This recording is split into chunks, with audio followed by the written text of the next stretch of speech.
Bam Adebayo's throwing some shots at Eric Spoelstra with this small ball foolishness, and I have to agree with Bam. Bam on the switching and depth of the team. I'm okay with switching, but I'm not okay when they dump it down to the big and he scores every time. I'm not okay with that. We got so much depth where we could figure this out. And he's right. Why on earth is Khalil Ware being taken out of the game? I understand that Davion Mitchell, he has the best assist-to-turnover ratio right now in the NBA. He's been phenomenal for this Miami Heat team. However, why do I have to keep seeing Miles Turner and all these other bigs dominate the Miami Heat in the paint? For what? We have Bam Adebayo and Khalil Ware. We have a 7-foot monster who's pretty much averaging 15 and 15. Why on earth are we allowing all these other teams to just destroy us in the paint and out-rebound us? And we have a 7-footer. It makes no sense. Bam Adebayo on Khalil Ware. It might not be 20 and 18 every night, but that 11 and 9 was impactful. It impacted winning. He was a plus 16 that was a loud 11 and 9 that we need.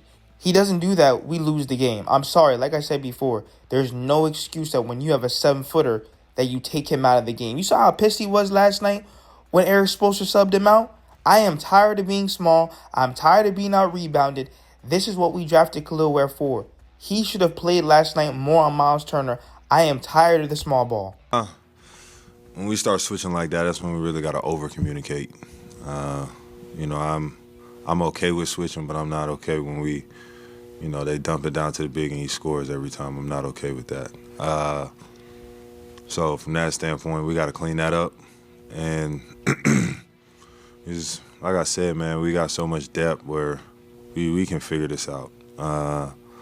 And you want a team like this where it's a problem to have guys that can, walk in and get you 15 every other night, because at the end of the day, you never know who you might need to step up. Now people are mad at Tyler just because we're not scoring 150 points.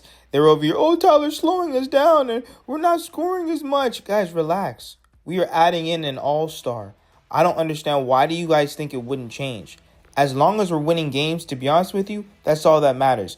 This comes down to Eric Spoelstra staggering Powell and Tyler, staggering Bam Adebayo and Khalil Ware. We have to be patient, and guys are going to have to sacrifice minutes. Coach Spoelstra speaks on the scoring dip the last 2 games. Tyler's going to add. It'll take time. Last 2 games, it's not because Tyler came back. Teams will try to scheme, and we need to be better at what we do. I'm looking forward to practice Friday. The Heat scored 106 in both games. As long as we're getting the dub, as long as this Miami Heat team is playing together and the rotations make sense, what are we crying about? There's actually people here, we need to trade Tyler Herro. He's slowing down the team. We're not scoring like how we used to. Guys, relax. This is the first time we've even all been healthy together, where Wiggins, Tyler, Bam, and Powell are all playing. Relax. The offense is fine. Tyler Herro is fine. The team is fine.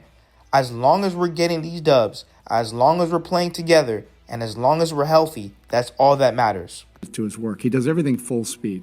Every rep is like a live rep, whether he's going 1-on-0 or whether he has a coach, working against him. So it gets him in rhythm, much quicker. But he's certainly going to add.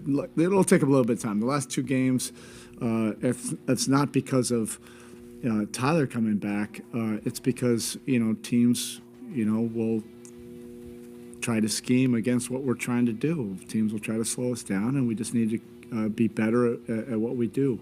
I'm looking forward to a practice session on Friday, just so we can fine-tune some things. When it comes to scoring a lot of points, if you guys honestly thought that we were going to score 150 points every single game, that's not realistic.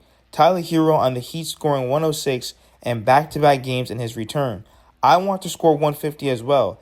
That looked fun from the bench. I'm trying to make it work. I'm not here to take over the offense. I told all the guys to play the same way, and I'll find my spots. Guys, regardless, Tyler, Bam, and Powell, they're going to be all-stars. Currently, the Miami Heat, they're 13 and 6. We're third in the Eastern Conference. Once again, we have to be patient when it comes to this rotation and everybody coming back. Remember, like I said, last night was the first time we all played together. We have to be patient. It's okay. It is unrealistic for you guys to think the Miami Heat are going to score 150 points every single game. And just because Tyler Herro's back, that doesn't mean that everything is going to go to hell. Yeah, I hope it's short term. I want to score 150 as well. That looked a lot of fun from the bench. So I'm trying to make it work. I'm not here to take over the offense or do anything. I told all the guys to just continue to play the same way, and I'll find my spots and fit in as I can. But I want everyone to continue to play the same way they were playing before me. I want to, like I said, I want to score a lot of points as well. Through 19 games, the Miami Heat currently ranked the second in the NBA in defensive rating with 110.7, trailing behind the Oklahoma City Thunder, which is phenomenal. And Davion Mitchell, I really don't think people are giving him the credit that he deserves, especially when everyone knew him only as a defensive-minded point guard. What he's doing by attacking, especially with the driving kick, finishing at the rim, Davion Mitchell now ranks fourth in the entire league in total assists, just behind the Joker, Harden, and Giddey. Once again, what he's doing, he's improved on his three-point shot. His three-point percentage has been consistent since last year. And speaking of point guards, Kasparas Giacochonis is tearing up the G League. 18 points, 5 rebounds, 7 assists, 3 steals, 2 turnovers, and 5 of 5 from the free throw. I'm telling you guys right now, I can't wait for Giacochonis to get his minutes on the court. Once again, the fact that we found a 6'5", defensive-minded, playmaking point guard, we found a 6'5" Goran Dragic. He's going to be electric for this Miami Heat offense going forward. If you guys think the Miami Heat offense is fast and we're playing now at a high level, wait till you have a point guard that gets you the ball wherever you are. He's going to find you on the open lane. He's going to find Khalil Ware while he's in transition for the lob, for the cut. I'm telling you right now, this is the type of point guard play the Miami Heat need. I love what Drew Smith is doing. I love what Davion is doing. But Kasparas is definitely the future. He's a pure point guard. But once again, don't forget about what Davion's doing. The fact that he came in this season, improved on his game, and he's really being elite. He has the best assist-to-turnover ratio in the NBA. He's been phenomenal for the Miami Heat. Mark Cuban cries about losing to the Miami Heat in 2006 at least 5 times a month. So Mark Cuban on losing to the Miami Heat in 2006. We should have won. Someone brought it up to me yesterday. They're like, yeah, you think Dwayne Wade beat you, which he did. I'm like, no, Benin Salvatore beat us. For those who don't know, he's a ref, and I stand by that. First of all, you're telling me that the Miami Heat that were down 0-2 came back and beat you, and it's solely because of the ref? D-Wade beat you guys in his 3rd year. Dwayne Wade averaged 30, and I know what he's going to say is, oh, well, every time that D-Wade went to the rim, it was a foul. Every single time someone breathed on him, it was a foul. Let's be realistic. You guys kept on doubling up on Shaq, all because he's the diesel, and I understand that. But D-Wade was the one that was carving you guys up. All that is the jealousy, envy, and hatred. And I'm telling you, every single day this man wakes up, and he can never forget that the Miami Heat beat him, and I'm glad.